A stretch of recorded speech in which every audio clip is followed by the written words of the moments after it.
This one small shift will completely change the way you experience your day-to-day life. Let me explain. First off, I don't think that we are people traveling through time. I know that sounds a little funny at first, but hear me out.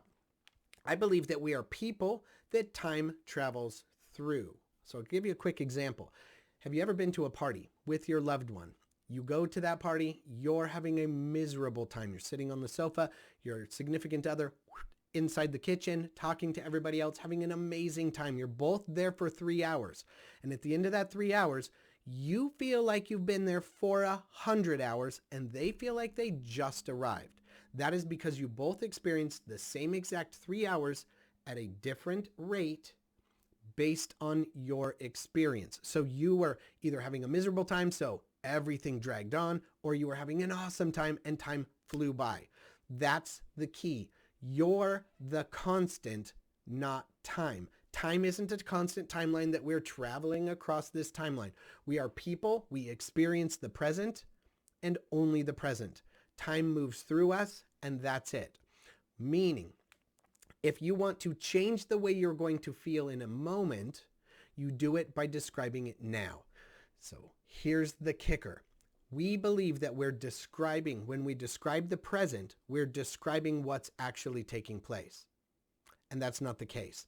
You're actually prescribing the future. And I'll give you a quick example. The other day, my son, every weekend, okay, let me start. Every weekend, my son and I have to clean out his fish tank. Now, he's had a fish tank now for about 8 months.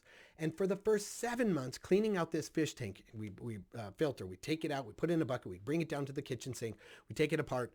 It's a nightmare. Okay, this silly little thing will not come apart. We fight it all of the time, and it is extraordinarily frustrating. Now, I used to think that my describing myself getting extraordinarily frustrated was describing the way I was feeling. But I had a revelation this weekend. And so I'm taking apart the thing. I've got the bucket. My son is sitting next to me. He's 7. He's sitting next to me on the sink. And I'm trying to pull the thing apart and it's not coming. I'm fighting it and fighting it. And just as I begin to say, I'm getting so, and I was gonna say frustrated. And I glanced over at him and his eyes were wide open and he was looking at me to find out what he was going to feel too. And I realized I can't say frustrated because he's just a little sponge and he's going to become just as frustrated because we both fight these things and we're angry and it's not a fun experience. And so instead of saying frustrated, I stopped myself and I said, excited to see how many ways this can try to stay together and not come apart. And it was strange because as I said it, I felt my frustration subside and I felt myself sweeping up with a sense of excitement. Because I did get excited. I wasn't describing the present. I was prescribing the future. And his face went, me too, Papa. I'm so excited to see how many ways this is not going to come apart. I think we already found a few. And I'm like, yep. And so we get it taken apart. He's happy as can be, just scrubbing this thing out. We had an amazing time for the first time cleaning out that fish tank filter because I simply changed the words that were coming out of my mouth as I was feeling them. And it changed the way I felt in the next moment. It shifted reality because every single week, we're down there, we're fighting that thing and we're complaining and we're frustrated and we're angry. And this was the first time we actually had a really, really good time. And it was only because I simply said, I'm excited instead of saying, I'm extremely frustrated because I'm positive. He would have said, me too, Papa, and he would have gotten extraordinarily frustrated.